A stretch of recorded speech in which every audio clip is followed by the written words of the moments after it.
Sandy! Teddy? What are you doing here? Grease, 1978, est un phénomène culturel emblématique. Avec ses blousons en cuir et son rock'n'roll, Grease est considéré comme l'un des films pour adolescents les plus cultes de tous les temps. Cependant, derrière ce film classique, se cachent de nombreuses vérités étonnantes du secret de son célèbre pantalon en cuir moulant au baiser sur le cou d'un partenaire en passant par l'âge des acteurs, le lien étrange avec Elvis Presley et même une tragédie déchirante concernant la mort d'un acteur secondaire. Voici donc 20 faits étranges sur Grease que vous ne connaissez probablement pas. 1. Le problème avec le célèbre pantalon moulant d'Olivia et son enchère record. Le célèbre ensemble en cuir noir porté par Olivia Newton-John dans Grease semble simple, mais derrière cet habit se cache une histoire inattendue. Le moment où Sandy se transforme à la fête de l'école et danse avec Danny dans son pantalon moulant et son haute épaule dénudée est devenue l'une des scènes les plus iconiques. Cependant, peu de gens savent que ce vêtement a failli ne jamais exister. Dans ses mémoires, Don't Stop Believin', 2019, Olivia révèle pour la première fois que le pantalon noir qu'elle portait était un pantalon sharkskin vintage des années 1950, trouvé par le créateur Albert Wolski afin d'assurer une authenticité totale. Le problème résidait dans le fait que ce pantalon était trop vieux et qu'il n'existait qu'un seul exemplaire. Lorsqu'Olivia l'a essayé, la fermeture éclair arrière s'est cassée. Pour préserver l'intégrité du vêtement, Albert a décidé de ne pas remplacer la fermeture. Chaque matin, avant le tournage, le pantalon était donc littéralement cousu sur Olivia. Sous une pression immense, Olivia a dû rester immobile tout en jouant son rôle à la perfection. Cependant, le pantalon était si serré qu'elle ne pouvait ni manger ni boire au point de presque s'évanouir. Après avoir conservé cet ensemble pendant des décennies, Olivia a décidé de le mettre aux enchères en 2019 lors de l'événement Idols and Icons organisé par Julien's Auctions. Tous les fonds récoltés ont été reversés à l'Institut de recherche sur le cancer Olivia Newton-John, qu'elle a elle-même fondé pour soutenir les personnes luttant contre cette maladie. Selon les données de Julien's Auctions, ainsi que les rapports de The Guardian et People, l'ensemble en cuir noir emblématique a été vendu pour la somme record de 700 $, soit 2 fois plus que l'estimation initiale. Parmi les ventes, le pantalon moulant a été acheté par Sarah Blakely, fondatrice de Spanx, pour 162 000 $. Quant au blouson en cuir, bien qu'un acheteur anonyme ait remporté l'enchère, celui-ci l'a ensuite rendu à Olivia Newton-John comme un cadeau de respect et d'admiration. Mais l'histoire ne s'arrête pas là, car une légende du rock'n'roll bien connue a failli jouer dans Grease. Pouvez-vous deviner de qui il s'agit? 2. Elvis Presley a failli jouer dans Grease. Au début, les producteurs avaient approché Elvis Presley pour incarner Teen Angel, le personnage qui interprète la chanson Beauty School Dropout. Cependant, Elvis a décliné cette offre. À la fin de sa carrière, sa santé avait considérablement décliné et jouer un petit rôle semblait peu attrayant pour lui. Par ailleurs, son manager, le colonel Parker, ne souhaitait pas que l'image d'Elvis soit associée à un projet mineur. Finalement, le rôle de Teen Angel a été confié à Frankie Avalon, un chanteur et acteur célèbre des années 50. Frankie a plus tard avoué qu'il craignait initialement que son personnage ressemble trop à Elvis, notamment à cause de la coiffure argentée et des costumes inspirés des années 50. Bien qu'Elvis n'ait pas participé directement au film, son influence demeure palpable dans une scène mémorable. Pendant la soirée, Pyjama Rizzo, interprété par Stockard Channing, chante « Look at me », « I'm Sandra Dee » en dansant autour d'une photo d'Elvis. Elle taquine en chantant « Elvis, Elvis, laisse-moi tranquille, garde ce bassin loin de moi ». Ce qui est troublant, c'est qu'Elvis Presley est décédé le 16 août 1977, exactement le jour où cette scène a été filmée. Cependant, ce n'est que la surface visible des coulisses de Grease, car d'autres anecdotes fascinantes entourent Olivia Newton-John, la star du film. 3. L'âge d'Olivia. Newton-John a failli la disqualifier pour le rôle. Voici une vérité qui pourrait vous surprendre. Olivia Newton-John a failli ne pas décrocher le rôle de Sandy dans Grease. Bien que ce film ait marqué un tournant majeur dans sa carrière, Olivia avait initialement refusé l'offre. À l'époque où elle a été sollicitée pour jouer une lycéenne, Olivia avait presque 30 ans et doutait de sa capacité à convaincre le public. Elle était si incertaine qu'elle a demandé une audition avant de s'engager. De plus, sa carrière musicale était alors à son apogée et accepter une offre cinématographique risquée semblait trop dangereux. Dans une interview accordée à Marie-Claire, Olivia a confié « J'étais très anxieuse à l'idée de jouer dans un autre film car ma carrière musicale allait très bien. Je ne voulais pas la ruiner avec un mauvais film. » Cependant, John Travolta, qui croyait qu'Olivia était la seule personne capable d'incarner Sandy, a insisté. « Il n'y a qu'une seule personne sur cette planète qui peut jouer Sandy, » disait Travolta. « Et je suis déterminé à la voir dans ce film. » Finalement, l'enthousiasme de Travolta et les résultats positifs de l'audition ont convaincu Olivia et une légende du cinéma étonnée. Mais Olivia n'était pas la seule à avoir des problèmes liés à son âge. La vérité sur l'âge de certains acteurs va vous stupéfier. 4. Les acteurs étaient bien plus âgés que leurs personnages de lycéens. Un fait assez amusant sur Grease, les acteurs principaux étaient beaucoup plus âgés que les lycéens qu'ils incarnaient. John Travolta avait 23 ans lorsqu'il a joué Danny Zuko, tandis que Michael Tucci, qui jouait Sonny, avait déjà 30 ans. Cela a conduit à plusieurs critiques visant le casting du film. En réponse, le directeur de casting Joel Turm a défendu ce choix en insistant sur le fait que Grease n'était pas un documentaire mais une histoire fictive, un conte de fées qui ne devait pas respecter les règles. Turm a également souligné que l'important était que les acteurs semblent avoir le même âge entre eux, ce qu'ils ont réussi à faire. Il a affirmé que le succès du film n'était pas lié à l'âge réel des acteurs, mais à leur capacité à divertir le public. Les critiques oublient que le public va au cinéma pour passer un bon moment, a-t-il déclaré. Grease est sorti à un moment où la nostalgie des années 50 revenait en force, notamment grâce à la série télévisée Happy Days. La combinaison parfaite de la musique, des décors et de l'histoire a permis au film de dépasser toutes les attentes.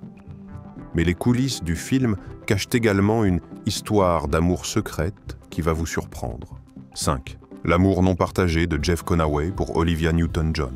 Saviez-vous que Jeff Conaway, l'acteur qui jouait Kenickie, était secrètement amoureux de sa co-star Olivia Newton-John selon le Morning Call? Jeff admirait Olivia en silence, mais il n'a jamais eu le courage de lui avouer ses sentiments. Cependant, le destin a pris un tournant inattendu. Lors d'une soirée organisée par l'équipe du film, Jeff a rencontré Rona Newton-John, la sœur d'Olivia. Jeff se souvient « J'ai vu une femme magnifique dans le salon en train de parler avec Olivia. J'ai décidé de m'approcher avant que d'autres ne le fassent. » Avec son charme et sa confiance, Jeff a rapidement séduit Rona. Après quelques rendez-vous, il l'a demandée en mariage et ils se sont mariés. Malheureusement, leur union n'a duré que 5 ans. Malgré leur séparation, Jeff est resté proche de la famille Newton-John. Lors de son décès en 2011, Olivia a exprimé son chagrin. Jeff avait un cœur généreux et un immense talent. Il a été une partie importante de notre famille pendant de nombreuses années et il nous manquera à jamais. Mais une autre anecdote surprenante se cache derrière une scène devenue mythique dans Grease, et elle concerne un détail que vous n'auriez jamais deviné. 6. Les suçons de Rizzo n'étaient pas des effets spéciaux. Dans une scène mémorable du film, le personnage de Rizzo, joué par Stockard Channing, admire les marques rouges sur son cou dans un miroir en disant la célèbre réplique « Un suçon de Kenickie, c'est comme une carte Hallmark ». Ce que peu de gens savent, c'est que ces suçons n'ont pas été créés par l'équipe de maquillage. Pour rendre la scène aussi réaliste que possible, Jeff Conaway, Kenickie, a décidé de faire de véritables suçons sur le cou de sa partenaire. Dans une interview ultérieure, Stockard Channing a confié que cette scène l'a marqué non seulement à cause de la personnalité de Rizzo, mais aussi à cause des marques laissées par Jeff sur sa peau. Cela a ajouté un élément de réalisme à une scène qui, sans cela, aurait pu paraître artificielle. Mais ce n'est pas tout même les voitures qui ont marqué le film, ont leurs propres histoires surprenantes. Cette, la Greased Lightning, n'appartenait pas à Danny au départ. Avant que Danny Zuko ne revendique la célèbre Greased Lightning, cette voiture appartenait à Kenickie. À l'origine, la voiture n'était qu'une vieille Ford Deluxe cabriolet de 1948. En piteux état, le pare-brise était fissuré, les phares cassés, les pneus dépareillés, et il manquait les enjoliveurs. Kenickie y a mis tout son cœur pour la restaurer et en faire une véritable voiture de course. Il a remplacé les éléments cassés, ajouté un pare-brise, neuf, repeint la carrosserie en blanc avec des éclairs argentés bordés de rouge, transformant ainsi cette épave en un véhicule de rêve. Après sa transformation, la voiture est prête pour la course décisive de Thunder Road. Cependant, elle oscille gravement endommagée lors de la course à cause des lames fixées sur les roues de son adversaire Léo. Malgré cela, la voiture a tenu bon plus longtemps qu'à son achat initial. Plus tard, une version imaginaire de la voiture a été créée, un cabriolet Ford 1948 avec une peinture rouge brillant des éclairs blancs et un capot transparent en plexiglas. Danny gagne cette version lors de la tombola de fin d'année et l'utilise pour emmener Sandy dans les airs dans la scène finale. Mais au-delà des voitures, même les lieux de tournage réservent des surprises incroyables. 8. La chanson Summer Nights a été tournée dans une vraie école. Beaucoup de fans ignorent que la scène de la chanson Summer Nights a été tournée dans une véritable école, le lycée Venice, en Californie, en été 1977. Mieux encore, les figurants présents dans cette scène étaient des élèves de l'école. Pour transformer le lycée Venice en lycée Riddell, l'équipe du film a travaillé avec Grant Francis, un enseignant et ancien élève de l'école. Avec l'aide de ses élèves, il a installé une pancarte Riddell High School pour masquer le véritable nom de l'établissement. Dans la scène d'ouverture où les élèves descendent des bus et traversent la pelouse, leur réaction était totalement spontanée. Les élèves, avec des planches de skate, des instruments de musique et des pom-pom girls, ont contribué à recréer l'ambiance authentique d'un lycée des années 50. Grant Francis a également révélé un détail amusant pour protéger une statue en plein air représentant l'actrice Myrna Loy des graffitis l'école a planté des rosiers autour d'elle. Aujourd'hui, cette statue en bronze est devenue un symbole intemporel, tout comme Grease est devenue une partie intégrante de la mémoire collective. Mais même les lieux de tournage les plus emblématiques cachaient dire des dangers inattendus. 9. Un incident inattendu pour le réalisateur sur le tournage de Thunder Road. La course automobile sur Thunder Road est l'une des scènes les plus palpitantes de Grease. Mais derrière cette séquence spectaculaire se cache un accident qui a failli coûter cher au réalisateur Randall Kleiser. Pendant le tournage, à cause de la chaleur intense sur le sol en béton, Kleiser a décidé d'enlever ses chaussures et de marcher pieds nus pour se déplacer plus facilement. Cette imprudence lui a coûté cher, il s'est coupé le pied sur un objet tranchant dans les eaux polluées du canal de Los Angeles où la scène était tournée.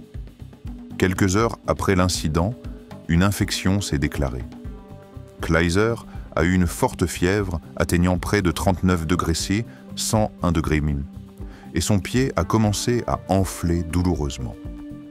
Il a décrit cette période comme extrêmement choquante et épuisante. L'équipe de tournage a dû suspendre les prises de vue pour permettre au réalisateur de se soigner. Cet accident aurait pu gravement perturber le calendrier de production, mais heureusement Kleiser s'est remis à temps. Cependant, ce n'est pas la seule surprise liée à cette scène mémorable. 10. John Travolta n'était pas le premier choix pour Danny Zuko. Il peut sembler difficile d'imaginer quelqu'un d'autre que John Travolta dans le rôle de Danny Zuko, mais saviez-vous qu'il n'était pas le premier choix pour ce rôle? À l'origine, Travolta jouait un rôle secondaire d'Woody dans la version théâtrale de Grease. Dès le départ, il avait les yeux rivés sur le personnage principal Danny. En 2019, Travolta a confié lors d'une interview « J'ai pensé qu'un jour, s'il faisait un film, peut-être que je pourrais jouer Danny ». Lorsque la production du film a débuté en 1976, le rôle de Danny Zuko a été proposé à Henry Winkler, qui était célèbre pour son rôle de Fonzie dans Happy Days. Cependant, Winkler a refusé l'offre craignant d'être enfermé dans l'image du Greaser qu'il incarnait déjà dans la série. Cette décision a ouvert la voie à Travolta. Il avait déjà signé un contrat pour 3 films avec le producteur Robert Stigwood, qu'il avait également engagé pour Saturday Night Fever. Avec sa préparation et son charisme, Travolta a décroché le rôle qui allait marquer sa carrière. Henry Winkler a plus tard plaisanté sur sa décision dans Newsweek. « Je suis rentré chez moi et j'ai bu un verre de jus d'orange. John Travolta lui a dit oui et s'est acheté un avion. » Travolta a ainsi réalisé son rêve de jouer Danny, mais Winkler a avoué plus tard qu'il regrettait profondément sa décision. 11. Henry Winkler a admis qu'il était stupide de refuser le rôle. Henry Winkler, qui avait été le premier choix pour incarner Danny Zuko, a exprimé des regrets sincères des années après avoir refusé le rôle. Winkler a expliqué qu'il craignait d'être catalogué comme un greaser après avoir incarné Fonzie dans Happy Days. Mais en 2023, il a admis lors d'une interview « J'ai été stupide. Refuser ce rôle a été l'une des plus grandes erreurs de ma carrière. » Après avoir décliné, Grease Winkler a connu une période difficile à Hollywood. Pendant près de 8 à 9 ans, il n'a reçu aucune offre de rôle significatif. Plutôt que de se laisser abattre, Winkler a décidé de se réinventer en passant derrière la caméra. Il est devenu producteur et réalisateur contribuant au succès de séries comme MacGyver. Dans un discours inspirant prononcé lors de la remise des diplômes de l'Université de Georgetown en 2025, Winkler a partagé une leçon importante. Vous devez être persévérant, reconnaissant et prêt à prendre un saut de foi. Malgré son regret, Winkler a réussi à transformer ses échecs en succès, prouvant qu'il est possible de se réinventer même après des décisions difficiles. Mais même si Travolta a décroché le rôle principal, une anecdote amusante sur le célèbre gang T-Birds montre que tout aurait pu être très différent. 12. Les T-Birds avaient un nom beaucoup moins cool au départ. Avant de devenir les emblématiques T-Birds que nous connaissons aujourd'hui, le gang de Grease portait un nom bien moins impressionnant, Burger Palace Boys. Ce nom faisait référence au restaurant où le groupe se réunissait régulièrement. Cependant, lorsque le film est passé au grand écran, les producteurs ont réalisé que ce nom n'était pas assez accrocheur. Ils ont donc choisi T-Birds, un nom plus stylé et en phase avec l'esprit des années 50. Ce changement a contribué à renforcer l'image de Danny Zuko et de son gang comme des jeunes rebelles cool et charismatiques.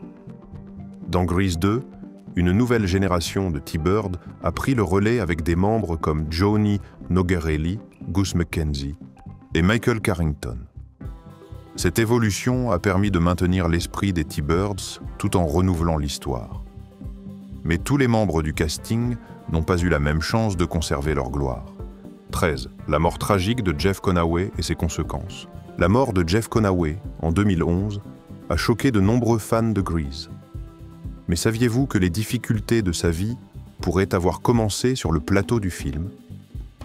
Lors de la scène de la chanson « Greased Lightning », Conaway, qui jouait Kenickie, a exécuté une danse énergique sur le toit de la voiture. Mais il a fait une chute qui a causé une grave blessure au dos. Cette blessure a marqué le début d'un long calvaire pour l'acteur. Pour soulager sa douleur, il s'est vu prescrire des opioïdes auxquels il est progressivement devenu dépendant. Cette dépendance a conduit à des problèmes de santé plus graves, aggravés par des abus de substances diverses. Lorsque Conaway est décédé, les médecins ont conclu que la cause principale de sa mort était due à un mélange de médicaments. Ce qui est encore plus tragique, c'est que sa dépendance l'a empêché de détecter une pneumonie qui s'est finalement avérée fatale. La disparition de Conaway rappelle que les paillettes et la gloire d'Hollywood cachent parfois des réalités sombres. 14. La course de Thunder Road a été filmée dans un lieu célèbre, mais extrêmement pollué. Dans Grease, Thunder Road devient une arène palpitante où Kenickie affronte Leo dans une bataille décisive pour remporter la voiture. Cependant, le destin s'en mêle. Pudsey provoque accidentellement un incident qui blesse Kenickie, le rendant inconscient juste avant la course. Danny Zuko prend sa place et remporte une victoire éclatante. Ce qui rend cette scène iconique ne se limite pas uniquement à l'intrigue. Pour renforcer l'authenticité, le réalisateur a choisi un lieu réel, le lit asséché du fleuve Los Angeles, situé entre les ponts First et 4th Street, au cœur de la ville. Ce décor aride était rempli de poussière de déchets et d'eau stagnante toxique. Si les drifts spectaculaires de la course sont impressionnants à l'écran, dans la réalité, de nombreux membres de l'équipe de tournage sont tombés malades après avoir passé de longues heures dans cet environnement pollué. Mais ce n'était pas le seul sacrifice fait pour rendre Grease aussi mémorable. Un autre acteur a dû renoncer à quelque chose de très précieux pour s'adapter parfaitement à son rôle. 15. Lorenzo Lamas a dû sacrifier ses cheveux pour son rôle. Saviez-vous que Lorenzo Lamas, qui jouait Tom Chisholm dans Grease, a dû faire un sacrifice inattendu pour obtenir son rôle? Lamas, qui mesurait 1,88 m, était un jeune homme athlétique et charismatique. Cependant, son apparence, trop parfaite, ne correspondait pas à l'image du T-Bird rebelle ou du jeune homme des années 50 que les producteurs recherchaient. Pour le rendre plus conforme au rôle, l'équipe de production lui a demandé de teindre ses cheveux. Lorenzo se souvient, « On m'a dit qu'il fallait éclaircir mes cheveux. J'étais surpris, mais j'ai accepté. » Il est donc allé dans un salon de Rodeo Drive où ses cheveux ont été teints en blond. Ce changement d'apparence a marqué un tournant dans sa carrière. Après Grease, ce look est devenu une partie intégrante de son image. Lamas a continué à teindre ses cheveux pour plusieurs de ses rôles futurs, ce qui l'a aidé à se démarquer dans l'industrie cinématographique. 19. Von einem kleinen Wagnis zum zweiterfolgreichsten Film an der US-Kasse. 16. La fête foraine finale était une véritable épreuve pour les acteurs. La scène de la fête foraine à la fin du film est emblématique avec ses attractions, ses jeux, et bien sûr le duo final entre Sandy et Danny. Mais les acteurs ont dû faire face à des défis inattendus. Pendant une pause, Barry Pearl, qui jouait Doody Michael Tucci Sony, et Annette Charles Chacha, ont décidé de tester une attraction appelée le Poulpe, une machine tournante. Mais dès que l'attraction a commencé, Michael Tucci a immédiatement ressenti des nausées et a crié pour qu'on arrête la machine. Barry Pearl, pensant que Tucci plaisantait, a insisté pour continuer. Cependant, après quelques tours, tout le monde a commencé à se sentir mal. Barry a fini par admettre qu'il avait sous-estimé l'effet de l'attraction. Je pensais que c'était une blague, mais après quelques minutes, j'ai cru que j'allais vomir moi aussi. Cette mésaventure a néanmoins ajouté un peu d'humour et de camaraderie entre les membres du casting. Mais ce n'est pas la seule anecdote liée à la scène finale. Même les détails comme les nuages roses du décor cachent une histoire fascinante. 17. Les nuages roses dans la scène finale sont réels, pas des effets spéciaux. Dans la scène où Sandy et Danny montent dans la voiture et s'envolent dans les airs, de magnifiques nuages roses apparaissent en arrière-plan. Beaucoup pensent qu'il s'agit d'un effet spécial, mais ces nuages étaient bien réels. Les décorateurs du film ont utilisé de la ouate et de la peinture rose pour créer ces nuages. Ils les ont suspendus sur le plateau pour donner une atmosphère féerique à la scène finale. Ce choix artistique a parfaitement complété l'ambiance magique de la fin du film, renforçant l'idée que Grease est une sorte de conte de fées banté musical. Mais même si Sandy brillait dans cette scène, Olivia Newton-John a admis qu'elle avait été très nerveuse avant de jouer son rôle de Bad Sandy. 18.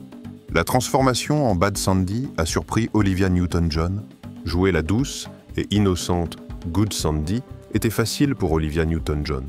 Mais se transformer en Bad Sandy, la version rebelle et sexy du personnage, a été une expérience complètement différente.